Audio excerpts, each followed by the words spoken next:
அடுத்த ஸ்டெப்பை எப்படி எடுத்து வைப்பது? எந்த ஒரு இயக்கத்துக்காரனுக்கும் இனிமேல் முடியாது. இன்னைக்கு உள்ள நிலைமை என்னது? இனிமேல் மக்களை வாங்க ஜனநாயகத்துக்கு வாங்க, வாங்க சட்டத்துக்கு போவோம், வாங்க போராட்டம் பண்ணுவோம் என்பதெல்லாம் இந்த இந்துத்துவாவுக்கும் எங்களுக்கும் நடக்கக்கூடிய போராட்டங்களை பொறுத்த வரைக்கும் நாங்கள் எதன் மீதும் நம்பிக்கை இழந்த நிலையில் இருந்து கொண்டிருக்கிறோம். நாங்களே சொன்னாலும் மக்கள் கேட்காத ஒரு நிலைமைக்கு தள்ளப்பட்டிருக்கிறோம். எந்த அளவுக்கு அந்த தீர்ப்பு வந்த பிறகு ஒவ்வொருத்தருடைய முகத்திலையும் கிழிகிறது. நம்ம கலைஞர் சொல்றார், அனைவரும் ஏற்கத்தக்க தீர்ப்பு இது. எதுங்க, நம்ம பள்ளிவாசலை இடிச்சதை கண்டிச்ச கருணாநிதி சொல்றாரு, இது அனைவரும் ஏற்கத்தக்க தீர்ப்புங்கிறாரு. உன் அறிவாலயத்துக்கு இப்படி சொன்னா அனைவரும் ஏற்கத்தக்கதா இருக்குமா? அறிவாலயத்துக்கு ஒரு வழக்க போட்டு வைகோக்கு 3-2 கருணாநிதிக்கு 3-1 அது அனைவரும் ஏற்கத்தக்க தீர்ப்பா இருந்திருக்குமா? எது தீர்ப்பான்? இது அனைவரும் ஏற்கத்தக்க தீர்ப்புன்னு யார் சொல்றா?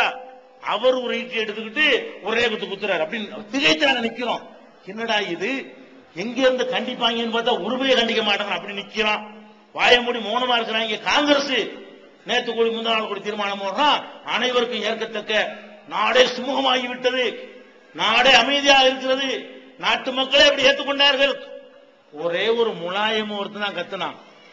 அவனை தவிர எவனை போல்டா என்ன செய்யல, இது அக்கிரமம், இது அநீதி, இது முஸ்லிம்களுடைய முதுகுல குத்தி இருக்கிறது, இது வஞ்சகம், சூழ்ச்சி, மோசடி என்று எவ்வளவு கடுமையாக விமர்சிக்கணுமோ அந்த அளவுக்கு அரசியல்வாதிகள்ல ஒரு முலாயம் சிங் யாதவ் ஒரு ஆள் தான் கடுமையாக விமர்சிச்சானே தவிர முஸ்லிம் வாக்குகளை பெற்று ஆட்சியில் இருக்கக்கூடிய மாயாவதியோ இன்ன பிற தலைவர்களோ நல்ல தீர்ப்பு, ஏன் பஞ்சாயத்து முடிஞ்சு அவங்க நினைக்கிறாங்க முடிஞ்சு முஸ்லிம் அமைதி ஆயிட்டான், ஏமாத்திரலாம். ஏன்டா இது அடிப்படையை பார்க்க மாட்டீங்களா? பள்ளிவாசலை இடிக்கும் போது எவ்வளவு ஆட்டம் போட்டீங்க, இடிச்சவனுக்கு கூட தண்டனை கொடுத்தீங்களா? இடிச்சவனை நீதிமன்றத்தை மீறி இடிச்சவனை கொண்டு கோர்ட்ல நிப்பாட்டி கோர்ட்டு கலைகிற வரைக்கும் தண்டனை. நீதிமன்ற அவமதிப்புங்க. சுப்ரீம் கோர்ட்ல நாங்க பள்ளிவாசல கை வைக்க மாட்டோம் என்று உறுதிமொழி கொடுத்துட்டு அது அத்துமாரி மீறினாரு, மீறி இடிச்சாரு. நீதிமன்ற அவமதிப்பு வழக்கு போட்டாங்க. நீதிமன்றம் என்ன தண்டனை உங்களுக்கு தெரியுமா? சபை கலைகிற வரைக்கும் அவருக்கு ஜெயில் தண்டனை. சபை கலைகிற வரைக்கும் தான் வழங்குதா? கோர்ட்டு கலைகிற வரைக்கும் ஒரு 4 மணி நேரம் அவர் நிற்பார், அவ்வளவுதான். அதோட முடிஞ்சிருச்சு நீதிமன்ற அவமதிப்பு. இப்படிதான் எங்களுக்கு கொடுப்பியா? அப்ப எல்லா விஷயத்திலையும் பார்க்கிறோம், தொடர்ந்து அநீதிக்கு மேல அநீதிக்கு மேல அநீதி இழைக்கப்படுகிறது. இந்த அரசியல்வாதிகள் எல்லாம் சேர்ந்து கொண்டு இடதுசாரிகள் அப்படி லேசா அப்படி கண்டிக்கிறாங்க. இப்ப 1-2 கட்சிகள் என்ன செய்யறாங்க. அதுல இப்ப என்ன கருணாநிதி தெரியாதனமா ஆதரிச்சு விட்டாரா? ஜெயலலிதா வழக்கம் போல அம்மா தெளிவா ஆதரிச்சிருச்சு, அந்த அம்மாவும் அற்புதமான தீர்ப்பு. இப்ப என்ன பண்றாருன்னு கேட்டா, யாரோ சொல்லிட்டாங்க கருணாநிதி, நீங்க ஆபத்தான ஒரு அறிக்கை விட்டுட்டீங்க, உங்களுக்கு ஆப்பு வைக்க போறாங்க. என்னதுக்கு ஆப்பு? அவர் சேது சமுத்திர திட்டம், இந்த கடலை ஆழப்படுத்துற திட்டம், அதை எடுத்து செஞ்சிட்டு இருக்கிறாங்க. அதுல கீழே ராமர் பாலம் இருக்கிறான். இந்த இடத்துல சேது சமுத்திரம் தோண்டக்கூடிய இடத்துல ராமருக்கு ஒரு பாலம் இருக்குதான். பாலம்லாம் இல்லங்க, மண் திட்டு இருக்கிறது. அது ராமர் பாலம். ராமர் பாலத்தை இடிக்க கூடாதுன்னு கேச போட்டு விட்டாங்க. அரசியல் என்ன ஆச்சு? அதை நிப்பாட்டிச்சாங்க கோர்ட்ல. இப்ப என்ன பண்ணிட்டாங்க, அவருடைய கூட இருக்கிற ஆட்கள்லாம், நீங்க ஒரு ஆபத்துக்கு வழி தோண்டிட்டீங்க. என்ன வழி தோண்டிட்டீங்க? ராமர் பிறந்தாருன்னு சொல்றான் கோர்ட்ல, அதை சரியான தீர்ப்புட்டீங்க. இதே மாதிரி நீதிபதி சொல்ல போறாங்க. என்ன சொல்லுவான்? அது ராமருடைய பாலம் தான், ராமர் தான் கட்டினாரு, நான் தான் பாத்துக்கிட்டு இருந்தேன், அதனால ராமர் பாலத்தை இடிக்க கூடாதுன்னு சொல்ல போறான். உங்க சேது சமுத்திரத்துக்கு ஆப்பு வைக்க போறாங்க. என்ற உடனே அப்படி பல்டி அடிச்சு அதை காப்பாத்திக்கிறதுக்காக வேண்டி 17 லட்சம் ஆண்டுகளுக்கு முன்னாடி அது ராமர் பிறந்ததெல்லாம் கண்டுபிடிக்க முடிகிறது, ராஜராஜன் பிறந்ததை கண்டுபிடிக்க முடிகிறதாண்டு அப்படி டயலாக் லேசா மாத்தி போடுறாரு. அப்ப நான் என்ன, ராமர் பாலத்துக்கு தானே தீர்ப்பு வரும்.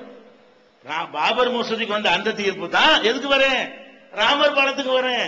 அவன் எடுத்து பார்ப்பாங்க, மணல் திட்டு இருக்கிறது, மணல் திட்டு ராமர் கட்டின பாலம், அதை இடிக்க கூடாது, அதனால ராமர் பாலத்தை இடிக்காத. அப்ப சேது சமுத்திர திட்டத்துக்குள்ள எல்லாம் பாழாகி போயிடும். அப்ப அந்த மாதிரியானவன் வந்தவன பிறண்டு பேசுறாரே தவிர கருணாநிதியில இருந்து, ஜெயலலிதாவில இருந்து, வைகோவில இருந்து, நாட்டில் உள்ள காங்கிரஸ்ல இருந்து எல்லா கட்சிகளும் இந்த தீர்ப்பு சரி. எதனால சரிங்கிறான்? நம்ம மௌனத்தை நம்ம என்னமோ சந்தோஷமா ஏத்துக்கிட்டோங்கிற மாதிரி சித்தரித்து இந்துக்களும் ஏற்றுக்கொண்டார்கள், முஸ்லிம்கள் ஏற்றுக்கொண்டார்கள், அதனால சரியான தீர்ப்பு. நாங்க ஒரு காலத்துல ஏற்றுக்கொள்ளவே இல்லை. இது ஒரு அயோக்கியத்தனமான தீர்ப்பு. கட்டு போடுறோம், ஏன் நாங்க அத்துமீற மாட்டோம், இப்படிதான் தீர்ப்பளிச்சீங்கன்னு சொன்னா அது நாங்க கட்டுப்படுவோம். ஆனால் இப்ப உள்ள சூழ்நிலை நான் அரசாங்கத்தை நான் சொல்லிக்கொள்ள விரும்புற செய்தி என்னவென்று சொன்னால், இப்படி எல்லாரும் எங்களை கைவிட்ட நிலையில தௌஹீத் ஜமாத் நாளைக்கு பாபர் மசூதி மீட்க கூப்பிடுறோம், யார் வருவா? என்னங்கடா விளையாடுன்னு கேட்பீங்களா இல்லையா? நாங்க நாளைக்கு கூப்பிடுறோம், வாங்க மீட்க போறோம். ஆமா, இது வரைக்கும் நீங்க மீட்டு லட்சணம் போது வேலையை பார்த்துட்டு போங்கன்னு சொல்லுவீங்களா இல்லையா? எந்த கட்சிக்காரங்க கூப்பிட்டாலும் போவாங்களா? போய் அதே மாதிரி கரசேவை நடத்தி லட்சக்கணக்கான பேரை இடிச்சு கூட்டிட்டு போய் இருக்கிற இடிச்சு தள்ளிவிட்டு கட்டணம்டா மட்டும்தான் வருவானே தவிர இந்த ஸ்டண்ட் எல்லாம் இனிமே எடுபடாது. இந்த மாதிரி ஸ்டண்ட் எல்லாம் அடிச்சா செய்ய மாட்டான், மக்கள் நம்ப மாட்டான். அப்ப என்ன வாதம் தெரியுமா? என்ன வாதம் தெரியுமா? நாங்க இந்த மாதிரி டிசம்பர் 6 போராட்டம் கண்ட்ரோல் பண்றோமே, ஒரு உணர்ச்சிக்கு ஒரு வடிகால கொடுக்கிற காரணத்தினாலதான் வர்றான், கோஷம் போடுறான், அந்த உணர்ச்சியை வெளிப்படுத்துறான், போயிட்டு வேலையை பார்த்துட்டு இருக்கிறான். எல்லா இயக்கங்களும் மக்களை கைவிட்டு விட்டு மக்களும் இயக்கங்களை கைவிட்டு விட்டார்கள் என்று சொன்னா 10 பேர் கிளம்புனா போதும். 10 பேர் போட செத்தாலும் பரவாயில்லை. அதுக்கு தான் நீங்க வழிவகுக்க போறீங்க. இந்த தீவிரவாத சிந்தனைக்கெல்லாம் போகாம கட்டுப்படுத்தணுமே. எங்களுக்கு எல்லாம் செருப்படி கொடுத்திருக்கீங்க நீதிமன்ற தீர்ப்பின் மூலமாக. எங்களை எல்லாம் நினைச்சிருக்கீங்க, மக்கள் இருந்து தனிமைப்படுத்திருக்கிறீங்க. நாங்கள் சொன்னால் மக்கள் இது கேட்க மாட்டார்கள் இந்த விஷயத்திற்கு பாபர் மசூதிக்கு கூப்பிட்டா மக்கள் கேட்க மாட்டார்கள் நிலைக்கு தள்ளி இருக்கிறீங்க. இதுக்கு பிறகு அவன் நினைச்சதை அவன் செய்ய ஆரம்பித்தால் நாடு தாங்குமா? நீங்க நினைக்கிறீங்க நடக்காது. இந்த 3 தான் ஆபத்தானது.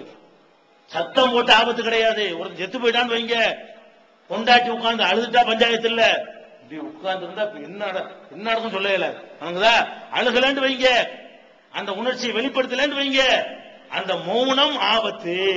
அடுத்து மெண்டலா போவாளா, அவளே செத்து போயிருவாளா, அடுத்து என்ன நடக்கும் யாராலும் சொல்ல இயல, கணிக்க இயலாது.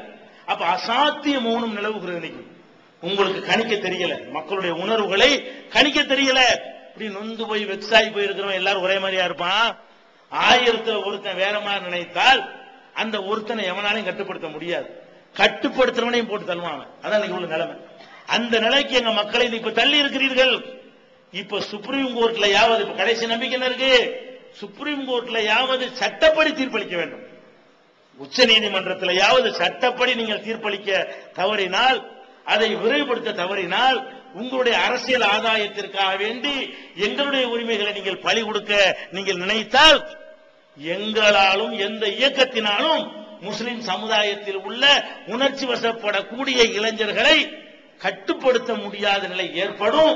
நாங்க தூண்டி விடுறது சொல்லல, நாங்கள் கணிக்கிறோம். எங்களுக்கு போன போட்டு கேட்கிறோம், அடுத்து என்ன செய்ய போறிய, கிண்டல் பண்றான், அடுத்து என்ன, அடுத்த போராட்டம் எங்க பண்ண போறிய. அப்ப மக்களுடைய நிலை என்ன, கிண்டலா நாங்க நினைக்கிறோம். ஆனால் அதுக்கு பின்னாடி உள்ள அர்த்தம் என்ன? மக்கள் பயங்கரமான ஒரு ஆத்திரத்தில் உள்ள குமைந்து கொண்டிருக்கும் சொல்லுவோம்ல, உள்ள புகஞ்சுக்கிட்டே இருக்கும். நல்லா கங்கு வந்தோம் திடீர்னு தீப்பத்தி எரிய ஆரம்பிக்கும். அந்த மாதிரி ஒரு நிலையில முஸ்லிம் சமுதாயத்தை இந்த தீர்ப்பு தள்ளி இருக்கிறது. இருந்தாலும் நம்ம என்ன செய்யணும், முஸ்லிம்கள் இப்படி, நான் எதுக்கு சொல்றேன், இத உளவுத்துறை அதிகாரிகள் ஒழுங்காக மத்திய அரசாங்கத்துக்கு இந்த தகவலை கொண்டு போங்க. இது ஒரு ஆபத்தான மௌனம். செத்தாலும் பரவாயில்லைங்கிற நிலைமைக்கு நக்சலைட் எல்லாம் ஏன் உருவானா?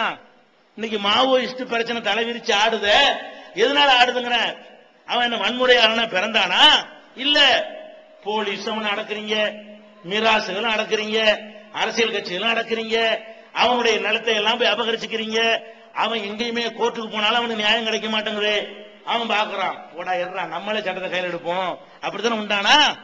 ஒரு சமுதாயம் சின்ன சமுதாயமா இருந்தாலும் சரி, பலவீனமான சமுதாயமா இருந்தாலும் சரி, ஒரு அளவுக்கு மேல நீங்கள் நசுக்கினீர்களே, ஆனால் நம்ம செத்தாலும் பரவாயில்லைன்ற ஒரு நிலைக்கு, நம்ம சாவத்தான் போறோம், வீரனா சாவமேங்கிற மாதிரி நிலைக்கு நீங்கள் ஒரு சமுதாயத்தை தள்ளினால், அதனுடைய விளைவு மாவோயிஸ்ட், அதனுடைய விளைவு நக்சலைட். இன்னைக்கு 5 மாநிலங்களுக்கு ஒன்றும் பண்ண முடியல. ராணுவத்தையும் போலீஸையும் பறி கொடுத்துக்கிட்டு இருக்கிறீங்க. அப்படியே ஒரு நாட்டில் இப்படியான அதிருப்தியாளர் உண்டாகிட்டு இருக்க போறீங்களா? எல்லாருக்கும் சமநீதிக்கு தானே அரசியல் சாசனம் உருவாக்குனீங்க. அனைவருக்கும் உரிய உரிமையை பாதுகாக்கிறதான சபதம் எடுத்திருக்கிறீங்க. அதன்படி நீங்க நடக்க தவறினீர்களே, ஆனால் இப்படியான எண்ணங்கள் எங்க மக்களுக்கு ஏற்பட்டு விடுமோ என்று நாங்கள் அஞ்சுகிறோம். இது அரசாங்கம் கவனத்தில் கொள்ள வேண்டும். அதே நேரத்தில் மக்களுக்கு சொல்கிறோம், முஸ்லிம்களை பொறுத்த வரைக்கும் உங்களுக்கு நான் வேண்டிக் கொள்வது, இறுதியாக நமக்கு ஒரு வாய்ப்பு இருக்கிறது, நம்ம நம்புவோம். சுப்ரீம் கோர்ட்டை பொறுத்த வரைக்கும் அவங்களும் தீர்ப்பளி, அவங்கள்ட்ட இந்த மாதிரி காவிகள் இருக்கிறது, அவங்கள்ட்ட பலவிதமான சிந்தனையுடைய அந்த மத பக்தி உடைய வெறி உடையவர்கள் இருக்கிறார்கள். இருந்தாலும் உலகமெல்லாம் பார்க்குமே, ஒரு கரைபடிந்த வரலாறு நமக்கு ஆகிவிடுமே என்ற பயத்திலேயாவது ஒரு நல்ல தீர்ப்பு வழங்குவான்னு மனசார நம்ம நம்புறோம். இந்த அப்பீலுக்கு பிறகு அவங்க சரியான தீர்ப்பு தர்ற வரைக்கும் அதை விரைந்து பெறுவதற்கான முயற்சி மேற்கொள்ள வேண்டும். எவ்வளவுதான் நீங்கள் அசாத்திய மௌனம் காத்தாலும் அந்த மௌனம் வன்முறையின் பக்கம் உங்களை தூண்டிவிடக் கூடாது. இன்னொரு கடைசி வாய்ப்பு இருக்குல்ல, ஹைகோர்ட்டோட முடிஞ்சிருச்சுன்னா நம்ம ஒரு முடிவு எடுக்கலாம். ஹைகோர்ட்டுக்கு அப்புறம் சுப்ரீம் கோர்ட் இருக்கிற காரணத்தினால அதுல அந்த தீர்ப்பு வரைக்கும் நம்ம காத்திருக்க வேண்டும். அதான் நம்ம செய்ய வேண்டிய கடமை. உணர்ச்சி வசப்பட்டோன்னு வைங்க, அதுல சரியான தீர்ப்பு கிடைக்க இருந்து நம்ம உணர்ச்சி வசப்பட்ட காரணத்தினால் நமக்கு பாதகங்கள் ஏற்படுமையானால் எதிர்கால சமுதாயத்துக்கு தவறான வழிகாட்டிய நிலைக்கு நம்ம தள்ளப்பட்டுருவோம்.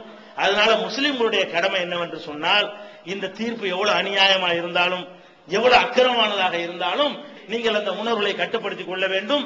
சுப்ரீம் கோர்ட் தீர்ப்புக்காக வேண்டி காத்திருக்க வேண்டும். இது போக இந்த தீர்ப்புல இந்து மக்கள் எல்லாம் அதிருப்தியில் இருக்கிறாங்க.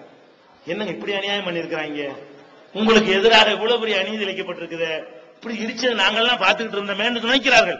அந்த மாதிரி மக்கள்கிட்ட அந்த செய்தியை கொண்டு போய் அவர்களை நம்முடைய ஆதரவாளர் ஆக்கி இனிமேல் பாபர் மசூதி போராட்டம் என்பது இந்து மக்கள் இறங்கி போராடக்கூடிய வகையில சுப்ரீம் கோர்ட் தீர்ப்பு வரைக்கும் நம்முடைய கருத்துக்கள் மூலமாக, கருத்தரங்குகள் மூலமாக, இந்து மக்களை வென்றெடுப்பதன் மூலமாக, அதிகாரிகளை புரிய வைப்பதன் மூலமாக, அரசியல் கட்சிகளுக்கு நிலைமையை தெளிவுபடுத்துவதன் மூலமாக இது அனைவருடைய பிரச்சனையாகவும் ஆக்கி அனைவரும் களமிறங்கி இப்படி தீர்ப்பளித்தால்தான் இது சரியா இருக்கும் என்று அனைத்து மக்களும் சொல்லக்கூடிய ஒரு நிலைமையை நம்ம என்ன செய்யணும், உருவாக்கணும்.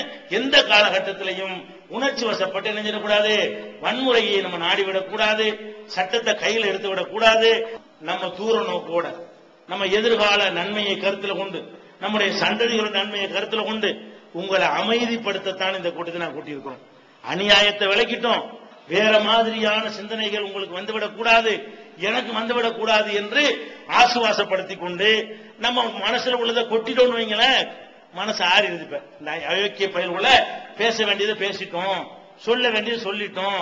இப்ப இதே நிலைதான் நீடிக்கிறது. இப்ப இந்த தீர்ப்பு சொன்னவங்க நம்மள பிடிங்க ஒண்ணு கொடுத்துடல. இப்ப நேற்று வரைக்கும் என்ன நிலையில் இருக்கிறதோ அதுதான் நீடிக்க போகிறது. சுப்ரீம் கோர்ட்டுடைய அந்த தீர்ப்புக்கு பிறகு எப்படியும் ஒரு வருஷமாவது ஆக்குவார்கள். அந்த தீர்ப்பு வந்த பிறகு அதுலயும் நியாயம் கிடைக்கும் நம்ம நம்பிக்கையோட நம்ம எதிர்காலத்தை தொடருவோம். அதுல நம்பிக்கை இல்லைங்கிற பட்சத்துல தான் வேற முடிவை நோக்கி நம்ம செல்ல வேண்டும். அதுவரைக்கும் மௌனம் காக்க வேண்டும், அமைதியாக இருக்க வேண்டும் என்று கூறி நிறைவு செய்கிறேன். வாஹிர் தஅவானா அல்ஹம்துலில்லாஹி ரப்பில் ஆலமீன்.